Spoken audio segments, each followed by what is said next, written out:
वेद सब सत्य विद्याओं का पुस्तक है।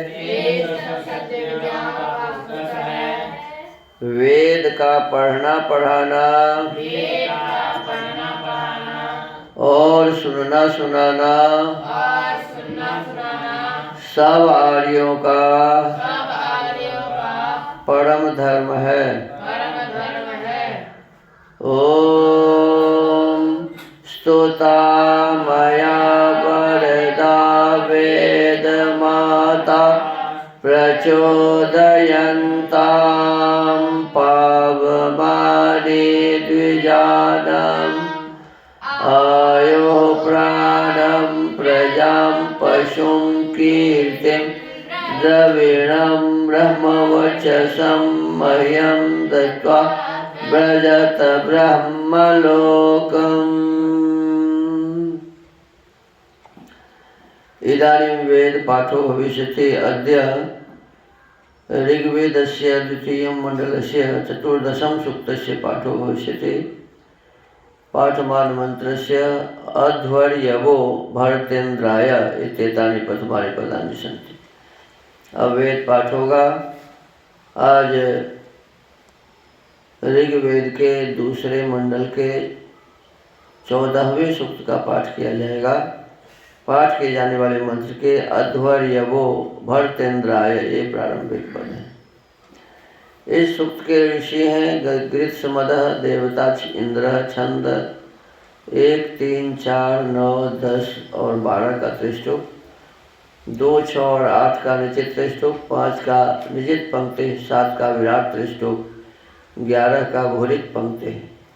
स्वर है 1 से 4 और 6 से 10 तथा 12 का धैवता, 5 और 11 का पंचमा। ओम अध्वर्यवो भरतेन्द्राय सोममामत्रिभिः सिञ्चतामद्यमन्धः कामी वीरा सदमस्य पीतिं जुहोत वृष्णे तदिदेशवष्टि। ओम अध्वर्यवो यो अपोवव्रिवांसं वृत्रं जघानाशन्येव वृक्षम् तस्मा एतं भरत तद्वशायं एष इन्द्रो अर्हति पीतिमस्य। ओम अध्वर्यवो यो द्रिभीकं जघान योगा उदाजदपहि व्यवलम्बवः तस्मा एतमन्तरिक्षेण वातमिन्द्रं सोमैरोर्नुतजुर्नवस्त्रैः। ओम अध्वर्यवो य उरनं जघान नवचख्वांसं नवतिं च बाहून् यो अर्बुदमवनीचा बबाधे तमिन्द्रं सोमस्य पृथे हिनोत। ओम अध्वर्यवो यः स्वस्नं जगान यः शुष्णमशुनं यो भ्यंसं यः पिप्रुं नमुचिं यो रुधिक्रां तस्मा इन्द्रायान्धसो जुहोत। ओम अध्वर्यवो यः शतं संवरस्य पुरुबिभे दास्मनेव पूर्वीः यो वर्चिनः शतमिन्द्र सहस्रमपावपद् भरता सोममस्मै। ओम अध्वर्यवो यः शतमा सहस्रं भूम्या उपस्थित वपज्जघान्वान् कुत्सस्यायो रतिथिग्वस्य वीरान् न्याविनक् भरता सोममस्मै। ओम अध्वर्यवो यन्नरः कामयाध्वे सृष्टि वहन्तो न सथा तदिन्द्रे गभस्तिपूतं भरता सुतायेन्द्राय सोमं यज्वयो जुहोता। ओम अध्वर्यवः कर्तना सृष्टिमस्मै वने निपूतं वन उन्नयध्वं जुषानो हस्त्यामभिवावसेव इंद्राय सोमं बधिरं जुहोता। ओम अध्वर्यवः पयसोधर्यथा गो सोमेभिरीं प्रणता भोजमिन्द्रं वेदाहमस्य निभृतं मो एतद्दित्सन्तं भूयो यजतश्चिकेत।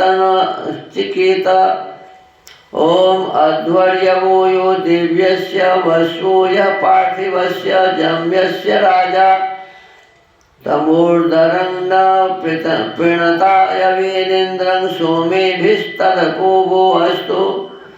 ओम अस्मभ्यं तद्वसुदानाय राध समर्थयस्व बहुते वसव्यम्। इंद्र यच्चित्रं सर्वस्य अनुद्यून बृहत् वदेम विदथेषु वीरा। अथ श्रद्धासु। ओम श्रद्धयाग्निः समिध्यते श्रद्धया हूयते हविः। श्रद्धां भगस्य मूर्धनि वचसा वेदयामसि। ओम प्रियं श्रद्धे ददतः प्रियं श्रद्धे दिदासतः प्रियं भोजेषु यज्वशिलं मोदितं कृधि। ओम यथा देवा असुरेषु श्रद्धा मुग्रेषु चक्रिरे एवं भोजेषु यज्वस्वस्माकमुदितं कृधि। ओम श्रद्धां देवा यजमाना वायुगोपा उपासते। श्रद्धां हृदयायाकूत्या श्रद्धया विन्दते वसु। ओम श्रद्धां प्रातर्हवामहे श्रद्धां मध्यन्दिनं परि। श्रद्धां सूर्यस्य निमृचि श्रद्धे श्रद्धा पयेहनः इति श्रद्धा सूक्तम् इति वेदपाठः। इदानीं वेद स्वाध्यायो भविष्यति। अद्य यजुर्वेदस्य षष्ठोऽध्यायस्य त्रयोत्रिंशं मन्त्रस्य स्वाध्यायो भविष्यति। स्वाध्यायमानमन्त्रस्य यत्ते सोम इत्येतानि प्रथमानि पदानि सन्ति। अब वेद स्वाध्याय होगा। आज यजुर्वेद के छठे अध्याय के 33वें मंत्र का स्वाध्याय किया जाएगा। स्वाध्याय किए जाने वाले मंत्र के यत्ते सोम ये प्रारंभिक पद हैं। इस मंत्र के ऋषि हैं यत्त इत्यस्य मधुछंदाः ऋषि सोमो देवता भूरि गार्षि बृहति छंद मध्यम स्वर।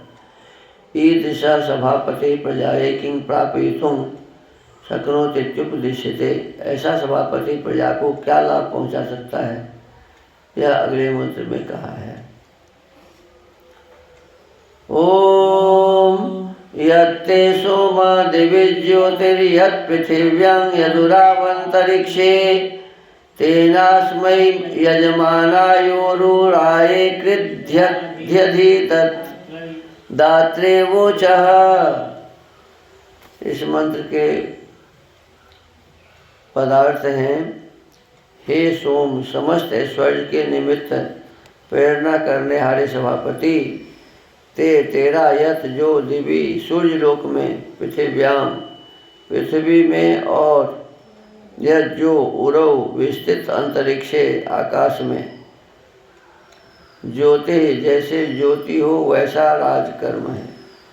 तेन उससे तू अन्मय अस्मय इस परोपकार के अर्थ है यजमानाय यज करते हुए यजमान के लिए उरु कृधि अत्यंत उपकार कर तथा राय धन बढ़ने के लिए अधिवोच अधिक अधिक राज्य प्रबंध कर। भावार्थ इस मंत्र में वाचक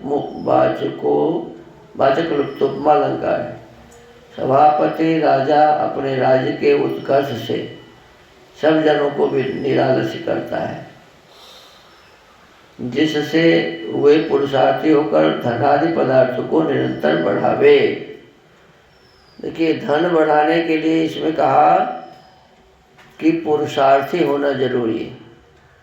जो मेहनत नहीं करेगा, परिश्रम नहीं करेगा और चाहेगा कि मेरे बैंक में पैसा कहीं से आ जाए, ऐसे आने वाला नहीं। मेहनत करके परिश्रम करके पैसे जो हमें मिलेंगे उसी को हम बैंक में रख सकते हैं और जितना रखेंगे उतना ही हमारा। तो कहते हैं कि आलस्य को छोड़कर, क्या करना चाहिए? आलस्य को छोड़कर सदा पुरुषार्थी माने विशेष मेहनत परिश्रम करने वाला होना चाहिए, जिससे धन आदि पदार्थों की क्या होगी? वृद्धि होगी।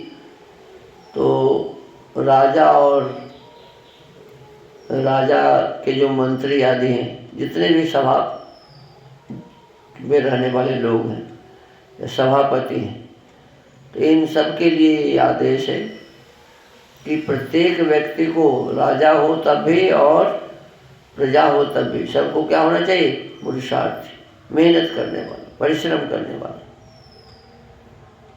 और पुरुषार्थी होकर अपने जीवन से आलस्य आदि को हटाकर और उत्तम उत्तम विषय वस्तुओं की चर्चा करे, धन धान्य की वृद्धि करे। तो ये मेहनत से ही होता है, परिश्रम से ही होता है। तो हमें आज आलस्य को छोड़कर मेहनत करने का आदेश वेद के इस मंत्रों में था।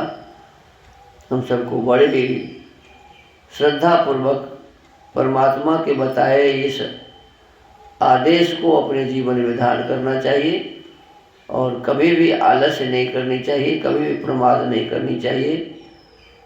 हर क्षण परमात्मा के बताए हुए जो वेद मार्ग हैं, तो उसी के आधार पर हमें चलते रहना चाहिए। कब तक? कहता है निरंतर, जब तक जीवित रहे तब तक करते रहो, क्योंकि उसी के माध्यम से हमारा जीवन अच्छा बन सकता है, दूसरा कोई उपाय नहीं है।